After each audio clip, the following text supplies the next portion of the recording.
So let me do my own intro. What I work on professionally are a combination of issues in stocks and bonds, risk premiums, why stocks and bonds go up and down, and I like to summarize it as I know very precise reasons why no one else knows the answer either, and why most of the answers they tell you are wrong. I also work on monetary economics. I think about inflation, and particularly the inflation link between inflation and budget deficits. As you might imagine, I think you should be very, very worried. And I'm generally sort of a free market economist. I've done some work on healthcare and stuff like that.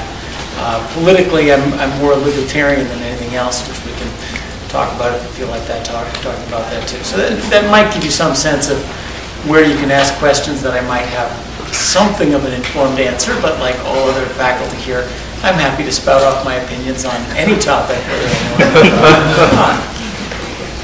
Maybe I should start by commenting a little bit about Greece and what's going on now. It might not surprise you that I think Greece ought to default, and the Germans and French ought to let them default right now, and not to cause trouble and not to cause contagion or anything like that, but in fact to save the euro. The only way out for the euro is to let Greece default. It's a possible other way out, which is to form a fiscal union of the entire European Union, but I'm not sure that will work, which we can talk about in a minute. Why do I say that? The euro was a wonderful thing. We almost got, we're going to lose something beautiful out of this. We almost had something gorgeous. The almost perfect currency. The euro was almost the medium of exchange and unit of account. Sorry to remind you of words from your econ classes. Without being also something that governments would use to occasionally devalue to get themselves out of fiscal problems, or to try and boost exports or things like that. The dollar is a useful medium of exchange and unit of account, but it's tied to the fiscal problems of the United States government and can be and is often inflated away when the US government finds itself in trouble or otherwise wants to boost exports or screw. The concept that I thought the euro was going to be or evolve into, it's sort of like the French keep the meter and the kilo in Paris, and the Germans keep the universal standard of value in Frankfurt. And what was gorgeous about this system is they had a single mandate. None of this business about lower unemployment, occasionally devalued. The mandate was have a standard of value, and it was not tied to any government's fiscal problems, so that you supposedly weren't supposed to inflate your way out of debt or devalue your way out of export problems. Now, unfortunately, the idea behind that is that sovereign debt can now default. And there's nothing, you may be young, but throughout history, sovereigns have defaulted all the time. The Medici Bank in the 1400s started its business lending money to popes, and the popes defaulted when they lost wars. It's not the end of the world. Under the gold standard, which is the previous sort of best monetary arrangement around for long-term price stability, countries could default all the time. There's nothing about writing your contracts in gold that says thou shalt not default. And this country, companies in the U.S. issue debt all the time, and we understand this debt's denominated in dollars.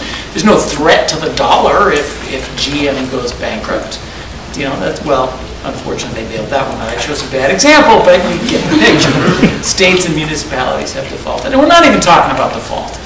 What mostly happens when a sovereign like Greece gets into trouble, we don't just say default, it's worthless. We get into a smoke-filled room and we kind of agree, well, you're going to have to forgive some interest for a while. These countries get into, what happens as you get less creditworthy is that you start to have short-term debt. So Greece's problems was rolling over debt. They needed to issue new debt in order to pay off old debt, because like Lehman Brothers, by the way, this should be reminding you of where we were recently, they were on a rolling over short-term debt. Well, what you usually do is when the new debt comes due, you say to the guys, look, we don't have the money, so you're going to have to take some 10-year bonds instead, and they grumble, and then eventually work it out. So it's not Greece that's getting bailed out, it's Greek bondholders. And in the name of keeping Greek bondholders from so much as having to skip an interest payment, we're sending this beautiful monetary instrument down the tubes. And make no mistake, that's where it's going. Europe is going to inflate the euro, and because there's no way, the Germans do not have the resources to pay off Spain, Portugal, Italy, Ireland, or even Greece. So it's kind of sad to see that beautiful monetary instrument go. And it's sad for me, especially as an economist, to see, even after the 2 years of financial crisis, the level of, well, big boys and girls, the level of bullshit in our policymakers' discussion. So, what do I mean by bullshit? Oh, Greece poses a systemic danger to the stability of the financial system. Okay, I cry bullshit. Lehman Brothers, Bear Stearns, we can talk about millions of derivative contracts spread all over the world, intertwined in strange, obscure ways, providing payment services, brokerage accounts, and so forth. Nothing of the sort is true. This is just good old-fashioned bonds. Bonds that aren't going to pay off. We've understood how these things work for 600 years. Anybody who buys Greek debt and gets, 5% extra on their debt understands the reason they're getting 5% extra on their debt is because they're taking on credit risk. So that's silly. Contagion. We've got to keep, if Greece goes under, there'll be contagion. Now let's think about this. What do you learn by Greece defaulting about Italy or Spain? Why should Greece's default contagion over Italy or Spain? Now, so maybe in a financial crisis, if one bank goes under, it kind of counterparties, and then another bank has to go under where it shouldn't. But there's no linkage like that. What you learn about Italy, if Greece defaults, is the Germans aren't bailing everybody out. That's it. So, and this is pretty much actually what happened in our financial crisis. What do you learn about Citigroup when Lehman goes under? What you learn is the government isn't bailing everybody out. So this contagion, if the only source of the contagion is in fact that the EU was never clear enough to start with that we're not bailing people out. Everybody kind of assumed, well, they're going to bail people out, and now the entire contagion is about expectations of whether they're going to bail people out, and they just made it tremendously worse. Because now we put €1 trillion on the table, but it's still not clear whether it's going to work or not. So markets are completely consumed with not is the debtor able to repay, it's all about other politicians going to bail them out. The answer is, the euro, I think, made a mistake when it was set up, because they weren't really clear about are we a fiscal union or a monetary union.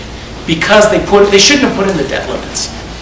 Why did they put in debt limits when they made the euro? Because they said, well, what they're saying when they do that is we're going to be tempted to bail you out. So we're going to put in debt limits so that we won't be tempted. Well, by putting in the debt limits, you signal we're going to be tempted.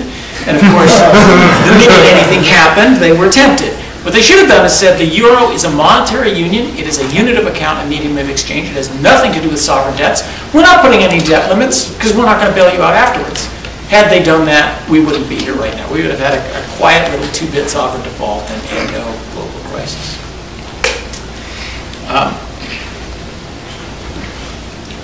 Sorry, I was railing about various mistakes.